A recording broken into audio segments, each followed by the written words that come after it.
The Locked On Podcast Network presents the NFL Big 3 in 30. The three biggest stories in the NFL from our local experts at the Locked On Podcast Network. We bring you the real story, why it matters, what's next, who wins the big game, and more, all in 30 minutes. The NFL Big 3 in 30 starts now with the biggest story in the NFL. The Pittsburgh Steelers dominate in what might have been their most complete win yet, and it gave signs of where this team could be going with its true potential. You are Locked On Steelers, your daily Pittsburgh Steelers podcast. The Pittsburgh Steelers dominated the Miami Dolphins 28-15, and it really wasn't even that close. The Dolphins got two garbage time touchdowns late in the fourth quarter. This was the most complete I have seen this football team this year. And I think this is, and I talked to some of the players didn't agree. Some of the players thought that maybe the Colts game was more complete or a few of the other ones they've had, maybe the Vikings game. But I feel this was the most complete butt kicking, out chess matching, out everything that they've done to another team. Because they came out and sure, Tua Tagovailoa's passing numbers look fine now, but 22 of 28, 253 yards. But a big chunk of those came on those last two drives. When the Steelers kind of dropped back into prevent, and they were trying to get stops. They needed to be better there.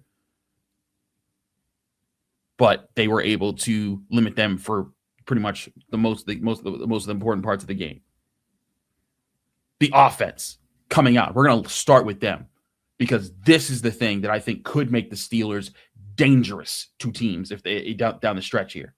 Yes, they came out slow, 3 punts in a row, 2 of them were 3 and outs, but then they had 4 straight touchdown drives, putting them together, and not just like one pop play, drives, 12 plays, 58 yards, 8 up, 4:54 on the clock, left the Dolphins with 17 seconds left in the first half. Then this time they were up 7-3 at the half like they were against the Bills, but they didn't fumble it away and hand the Bills the game back. No, they came back with an opening drive in the second half, 6 plays, 71 yards, 3 first downs, and a touchdown that took 3:40 off the clock. The defense gets in the ball right back off of a 3 and out. What does the offense do? 10 plays, 77 yards, 4 first downs, touchdown, Steelers. And then the defense gets in the ball right after that. What do? 9 plays, 81 yards, 5 first downs, and a touchdown. And by the time they gave the ball back to the Dolphins, there was 13 minutes left in the game. They were down 28-3. And sure, they did have a 6-play drive and a 9-play drive. Both went for decent yards and both got touchdowns. But by that time, the game was over. And you look at the offense and what they did in this game, DK Metcalf, Aaron Rodgers, I think is showing that he is far from done right now. He's got the arm to whip it. That throw to DK Metcalf was a missile. It might be his best throw in the season. It was through the middle of the defense. There was a defender diving at it. Minkah Fitzpatrick was guarding it. And then, of course, DK Metcalf just bullying Minkah Fitzpatrick and then fighting his way into the end zone. And you saw the impact of that. And again, it wasn't just DK Metcalf in this game. You had Kenneth Gainwell, who we'll get to in a bit here as well. 7 catches for 46 yards on 7 targets. Pat Freiermuth getting involved, 3 for 45. Darnell Washington, 3 for 25. Marquez Valdes-Scantling gets a touchdown. We'll talk about him in a bit. But DK Metcalf, 3 catches on 3 targets for 55 yards and that 28-yard touchdown. Huge. And I thought it was really big because the Dolphins came out. They showed some single high, but when they were trying to disguise it and drop into cover 2, Aaron Rodgers was able to pick it apart, say, "Oh no, I see your disguise. I see what you're trying to do, and we're gonna attack right down the middle." DK Metcalf said that was a plan that they had going into this game, and I then asked Aaron Rodgers about it after the game. Here was his response. Aaron, DK talked about you guys' ability to hit the cover 2 when they went into their 2 high. You guys attacking the middle part of the field. He had 2 big plays there. What can you say about just the work that you guys have been to put in to make sure to capitalize when teams do that, even when they disguise it? I don't think we did that a whole lot. First 24 minutes of the game, but we started to get some things going. Obviously, I had one to DK early for 22, but the play by DK was one of the better plays I've seen in my 21 years. There's a play by Dolan Driver back in 2009, which was one of the greatest catch and runs I've ever seen. But that was pretty special. Tight window catch, juke, hard stiff arm. That was fun to see him get that one. But there was a lot of like little plays that made a big difference. I thought all three of Pat's catches were adjustments, and where he did really good stuff. And we haven't got Pat involved as much as obviously I would liked, but those are three impactful plays. So you're hearing the impactful plays there. It's not just DK Metcalf. It's also Kenneth Gainwell. It's also Marquez Valdes-Scantling. And it's also Adam Thielen getting a catch in there for 7 yards that helped erase it was 1st and 20. He helped bring the yardage back there on what ended up being a scoring drive. Darnell Washington with the catch and runs he had. Jaylen Warren not having his best day, but still contributing whichever way he can. 3 catches on 3 targets for 15 yards. And I thought it was interesting. Kenneth Gainwell was phenomenal in this game. He played out of his mind. I've been saying for a while, I called him on the Locked On Steelers Squad show. I compared him to Moelle Moore. Excuse me, I'm just tired. I compared him to Moelle Moore, and I mean that. I think this dude is tough as nails. I think he's a playmaker. If you don't remember Moelle Moore, remember how important he was to that 2018, because it wasn't just Willie Parker in the backfield. He was there too, and he was huge for what they were able to do. He caught the ball at the backfield, ran hard, and that's who Kenneth Gainwell is for this team. Jaylen Warren it's funny, Jaylen Warren is Willie Parker's cousin, but Kenneth Gainwell's come in, and he might be the better back right now. Jaylen Warren did have a sickness. He did have an illness before this game, but it's not just this game. It's for the past few games. I've been pointing it out. Whether it's defenses aren't looking for Kenneth Gainwell or he's just feeling the synergy of the offensive line a bit more, he's been more productive in this game. 13 carries for 80 yards for Gainwell, 12 carries for 33 for Warren. And I was very encouraged to see what he did. And Aaron Rodgers, listen to how he talks up Kenneth Gainwell and then the others, and pointing out who the Steelers are making plays with right now, because it's not just superstars, it's not just big names winning matchup. It's the guys that a lot of teams overlooked. The Steelers brought in. Heck, we even overlooked when talking about this team a whole lot, and they're finding ways to contribute, and that's important for a team trying to make a push like the Steelers are doing. Here's Aaron Rodgers talking about Kenneth Gainwell and other guys. Yeah, I mean, it's really every game. I think the run that he had, 38 yards, I believe, on just a simple inside zone week, just his vision, just fun to watch. I can't tell you exactly what I call him every week because there's some expletives in there, but I love playing with him. I really do. I mean, he is as smart as they come. He is super smart, and I still cannot believe what we got him for. I told him a long time ago my goal was to get him paid, because I've been a fan of his since he was in Philly and thought that every time he win the game, something good happens. And just to be able to play with him and the type of guy that he is, man, I can't say enough good things about Kenny. Every single game, it seems like he comes up with impactful plays and makes guys miss and catches the ball. I mean, I was telling who was that? I think it was Marquez on the sideline. I just like, one of the most impressive things is to watch us like on Friday practice just do pat and go drill, which is just an over-the-shoulder drill. He is as fluid as anybody on the team catching the football. And again, for a guy that's making damn near vet minimum, he's been a tremendous asset to our team this year. To be clear, Kenneth Gainwell is a $1.79 million cap hit. He's counting less than $2 million against the Steelers salary cap. Heck of a value get there. And at 26 years old, I don't think the Steelers are going to even think twice about trying to bring him back. He's going to be back on a 2-3 year deal because he is a playmaker and he makes this offense go. And Aaron Rodgers, for all these things that everyone else is doing, you got to give him credit. I thought in the first half he took 2 sacks he shouldn't have, but on the day he completed 13 straight passes. He was 23 of 27, 224 passing yards, 2 touchdowns, and no interception, pass rating of 125.9. Again, distributing the ball out to 1, 2, 3, 4, 5, 6, 7, 8 different players caught the ball in this game, making it very hard for the Dolphins defense to lock in on anything specifically the Steelers did. This is what the Steelers offense, I think, has been ideally trying to look like all season, because they also ran the ball for 130 plus yards in this game. And when the team is running the ball for 130 plus, and they're throwing it for 220 plus, and they're efficient, and they're possessing the football, and they win the time possession 33 minutes and 33 seconds to 26-27 for the Dolphins, that's going to get you that's going to get you a lot more chances to win, and it's going to keep your defense fresh. And you see the impact of that when throughout the game, if they're fresh, they're not having to keep going back out there after they're 3 and out and 3 and out and 3 and out and 3 and out all game long. And then they go and make plays. We'll talk about the defense next, but I think it's huge. The Steelers did what they won this game the way that they did. This was not they just happened to win it. This was not they could have won this. This was a butt kicking. And it's a butt kicking that I think should send warning signs to everyone else on their schedule, including the Lions, Browns. They know what it is. And the Ravens, who probably feel really good after shutting out the Bengals, probably looking like, that was not a fluke against us last week. This team's playing a lot better.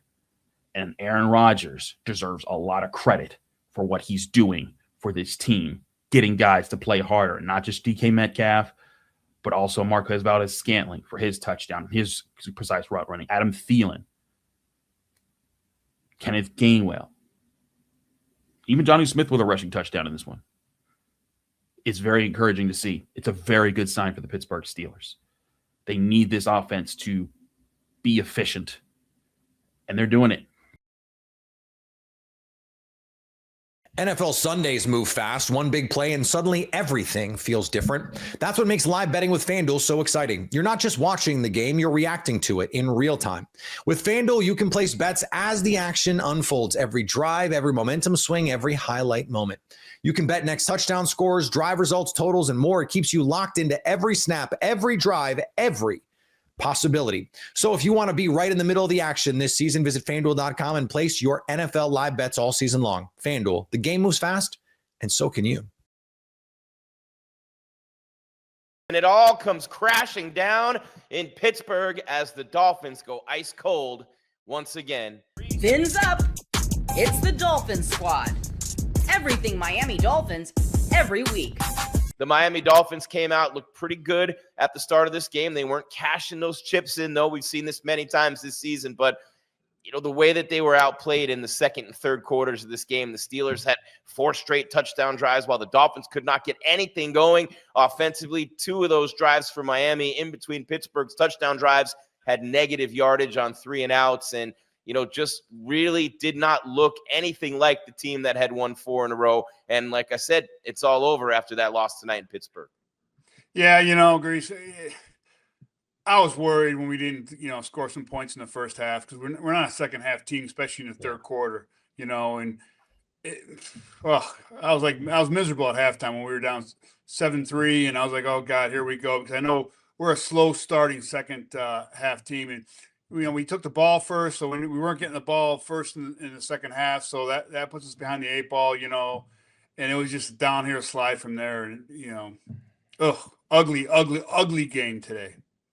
Kyle, one of the worst second quarters I've ever seen, one of the worst quarters in franchise history, the second quarter tonight from the Miami Dolphins, and not much better in the third. The garbage points late notwithstanding, this team got dominated from the start, and let's keep it real. I mean, the defense they were out on the field a lot tonight, and they have their fair share of blame for this one. But this one really starts, and you spend most of the time with the offense. They were just terrible tonight. They got a couple things going early on. They went away from the run completely in the third quarter. HN only had 2 carries. Tua was back to beat. I mean, at one point, I believe it was before their last 2 touchdown drives, and Tua was like 6 for 10 in the game. And they scored the points late, Kyle, but just not the way you had hoped that this offense would show up the way that they had been playing lately. Yeah, it kind of felt like a delayed version of the Green Bay game on Thanksgiving last year, where, there was a muff punt there early in Green Bay that you had to stop defensively, and then you fumble the punt, and then they score, and the whole game gets away from you, and then you get some hollow yards and points late in the game. I mean, we had negative 20 yards of offense in the third quarter.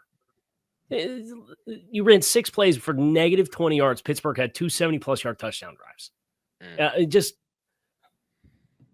appalling to sit here and watch. And Z talked about, kind of a slow starting team in the second half of football games. And I agree with them wholeheartedly. You kind of play the field position game early.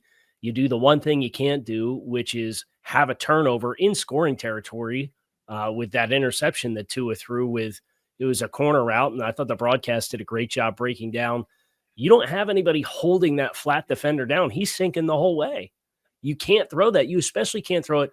You go back and watch a replay. He didn't have his feet on the ground. He's jumping into a throw late, outside, down the field. He doesn't have that club in his bag in the first place. Never mind, you don't have anybody that's going to hold the flat corner down. So ugly rep kind of embodied the offensive effort in the passing game for the first 3 quarters of the game, which felt like we're out here running with training wheels, playing it so close to the vest, but then we have some early down success running the ball, but we don't stick with it. And we come out late. What? Our first possession, we ran 5 plays and 4 of them were passes, right? Like, it was just, I was not a fan of how the whole thing went. And if you told me this was how it was going to play out, I would have guessed you would have lost by multiple scores, and that's exactly what happened. And they had pressure, Z, on Tua all night, even without TJ Watt. We know what happened with him, and we send our best wishes and our thoughts and our prayers to TJ Watt, his family. But what a bizarre thing to have happen the week of a game, and he misses the game. But, you know, their defensive line didn't look like they missed a beat tonight. And what we didn't think would happen, Z, is that they would play so well against the run, albeit with the Dolphins kind of like playing it right into their hands by hardly calling any running plays. Yeah, you know, I thought, you know, Mike, you got away from the run early, and that hurt, you know, because once you're putting the ball in Tua's hands, we all know what's going to happen, you know. And when he threw that pick, then Mike thought he was going to, you know, throw out of his slump, you know, like you know, you basketball term, you know, shoot out of your slump. That's not going to happen with Tua, you know. You got to get back to the run game. We got away from it early, and it just snowballed. And from there on, you know, in Tua, he needs to get rid of the ball. There's a few times he could have thrown a ball out of bounds and he takes a sack. You can't do that. Just throw the ball away, for God's sakes. And he didn't do that. You know, I think it was 3 or 4 times I counted during the game where he had an opportunity. He was out of the pocket, throw the ball into the bleachers for all I care. You're not going to get a penalty and move on. And he didn't do that. He took the sack, which is ridiculous. Yeah, Kyle, he doesn't look the same at all out there. Obviously, his play doesn't look the same. This guy led the league in passing yards 2 years ago, completion percentage just last year, right? We were coming into this season saying if Tua can stay healthy, if they can keep Tua from being banged up, if they can keep him upright on his feet. But somewhere, somehow along the lines, whether it was Tyreek Hill publicly questioning Tua a little bit last year, we started to see some of that confidence erode. And Tua Tagovailoa, people are talking about his arm strength, Kyle. They're talking about all kinds of things when it comes to Tua. But the one thing I notice more than anything when I watch him right now is when that camera zooms in, man, his eyes are just going in circles. You know, when somebody loses it mentally, it's hard to get it back. And I give him credit. Look, it's not easy to come back and lead those scoring drives like he did late. A couple of touchdowns to Waller. But when you look at Tua, people want to talk about physicality all the time, but mentally, he just does not seem anywhere near the same guy. The confidence is not there. And I guess he talked before the game with Troy Aikman about seeing the field and not playing to the standard that he had. And I mean, whether it's the interception, that's pretty basic quarterback play in the NFL against cover 2. He had another one that was nearly picked by Alex Highsmith as a zone dropper underneath as he was threatening a rush and drops out underneath. That if Highsmith doesn't pick it, I think the safety behind it picks it and makes a play on it. And it's just a few too many of that. And I will give him credit, just like you did, Z, as far as, you know, or Grease, just like you did as far as the touchdown drives. You actually saw him get off his spot a little bit and keep his eyes downfield and make a couple throws out on the move. And it's like, okay, like, can we catch that in a bottle? And it's like, it just has not been there with any level of consistency at all this year, which drives you nuts. But it really felt like we really played this close to the vest, but then we wanted to throw more based off, I guess, the structures or the game flow. And, you know, once they kind of took advantage of the middle 8 there and scored, I mean, they scored with 30 seconds left in the first half, and then they got the ball. They went right down the field. And you really helped them out with that touchdown drive just before half, was getting ready to give all the flowers to Riley Patterson for hitting a career-long field goal. He follows it up with the kickoff. He doesn't get it in the landing zone. It puts Pittsburgh right after you take the lead 40-yard line. On the 40-yard line. It's like, it's stuff like that. You can't have it. It can happen in a game like this where Pittsburgh's really not going to make a bunch of mistakes. How many forced incompletions did Aaron Rodgers have in the first 3 quarters of the game? I think he was like 17, 18 at one point or something like that. Like it was a bunch of open air stuff underneath. And so it was all dump-offs. Nothing down the field at all, Kyle. And at some point, you're going to have to change the pitch, right? And it felt like we were content to show the looks, but then have the space underneath and then the tight ends underneath or the backs involved. And it was just too much air. And I don't know if that was, hey, they had a lot of success working the ball down the field to DK Metcalf, so we're going to play with a big roof. Like, I got to get in and see the coach's tape and see what that looks like. But this was kind of a house of horrors and a lot of fronts from the last 31 minutes of the game in every phase of the game. Yeah, and Z, Aaron Rodgers at 42 years old, the day after we saw 44-year-old Phillip Rivers make his comeback and prove that there can be beer league football. It's not just softball, but I mean, props to Phillip Rivers for getting off the couch and almost winning an NFL game. But Rodgers tonight, Z, 23 of 27, 224, 2 touchdowns. They did sack him 3 times and saw him shaking that wrist a little bit. They got to him, a couple of holding calls. The defense did not play a terrible game tonight, Z. How would you describe it, though? Because you can't be giving up 4 straight touchdown drives. They're not out of the discussion on what went wrong tonight. No, they were leaky on defense for sure. You know, the penalties. They had 3 third-down penalties that kept their drives going. That's inexcusable. That's lackadaisical, not concentration, not staying on top of your game, and that hurts you. You know, because you have a stop on those, but you got a penalty, and it keeps the drive going, and they scored on them. So that's inexcusable as a coach, as a player. That's what they got to look at. They can't give away free yards. When you give away free yards, you have no chance, and that's what we did today.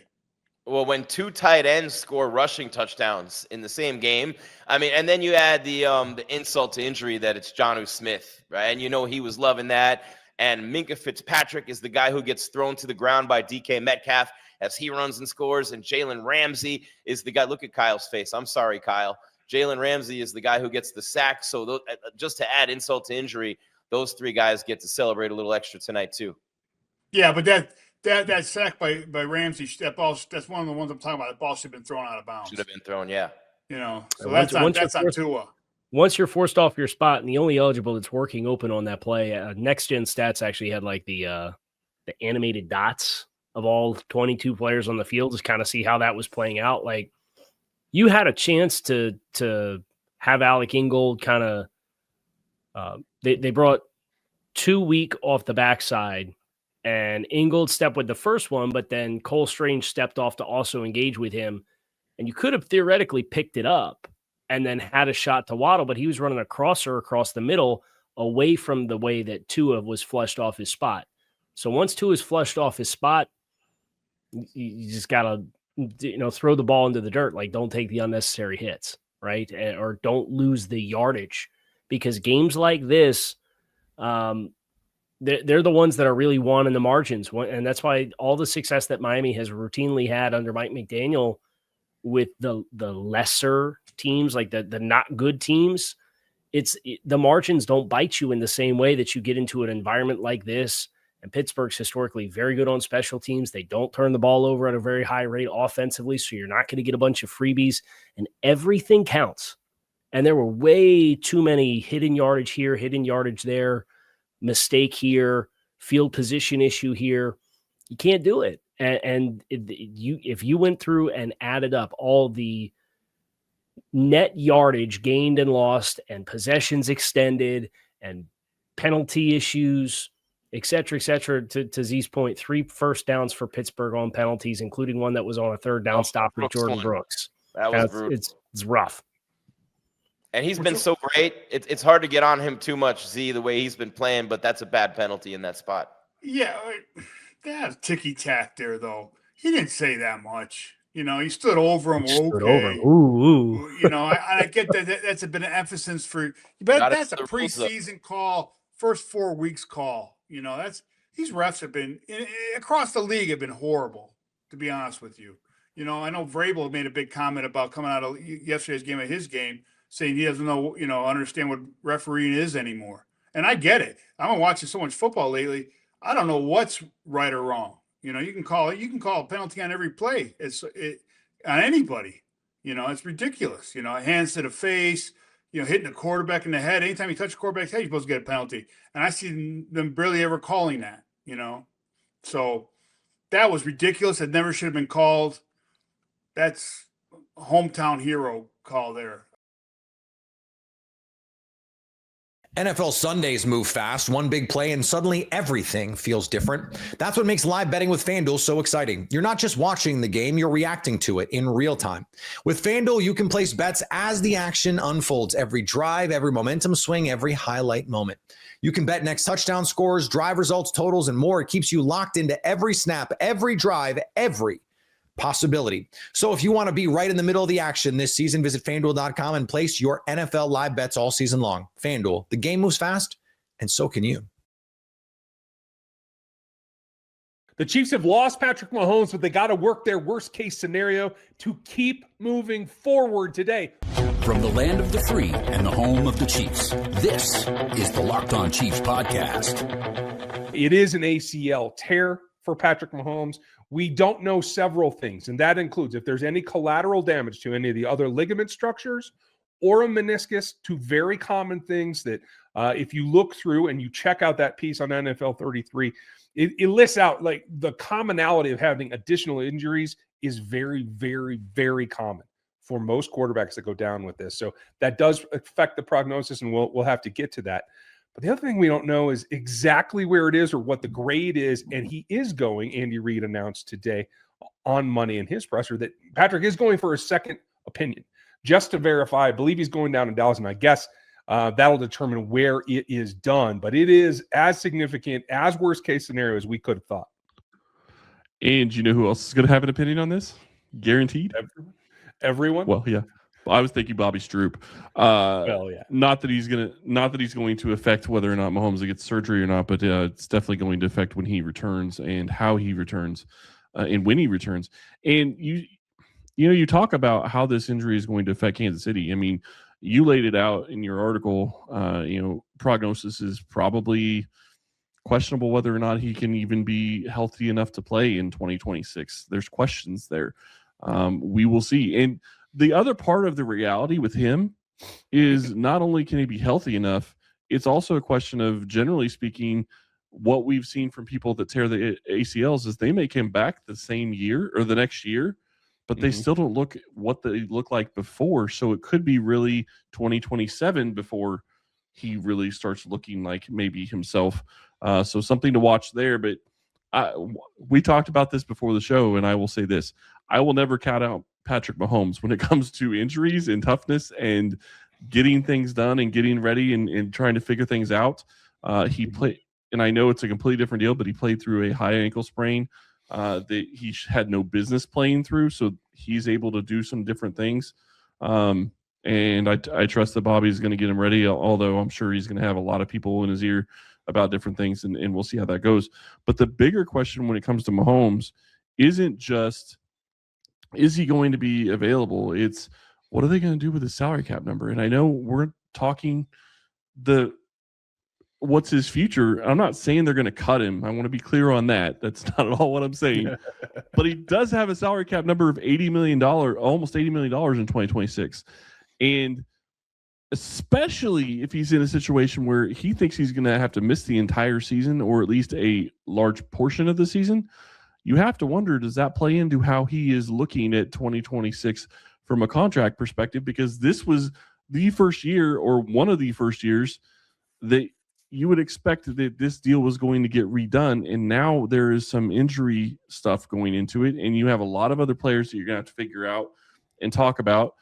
There's some easy moves, but Mahomes by himself can free up enough space to get them under the salary cap. And right now they're $42 million over the salary cap.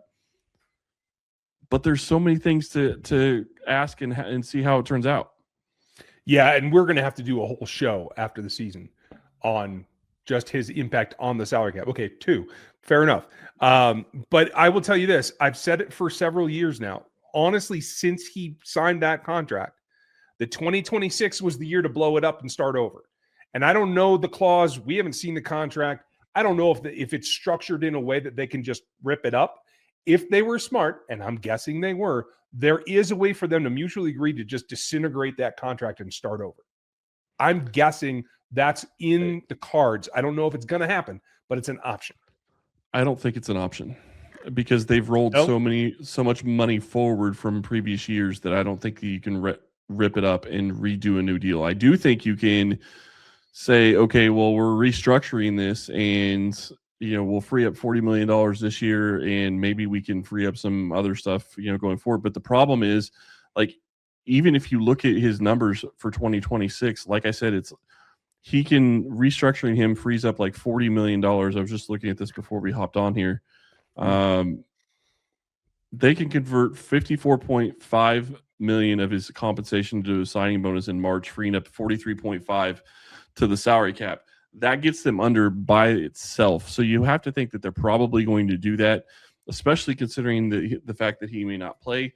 But then how do you adjust it going forward for 27, 28, and 29 and all the other years? Like, there's lots of different questions that you have to talk about. Again, the bigger question right now and the thing that we probably should focus on, at least for the next couple of minutes, is what does this mean for his prognosis for playing in the future? Like, I'm not worried that he can come back and play, but at this point, is it going to be in 2026? Is it going to be in 2027?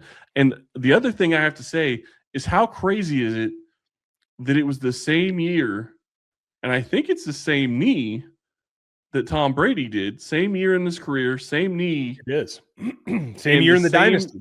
And the same results for the team, and the fact that they both have 3 Super Bowls when it happened, just the similarities are crazy.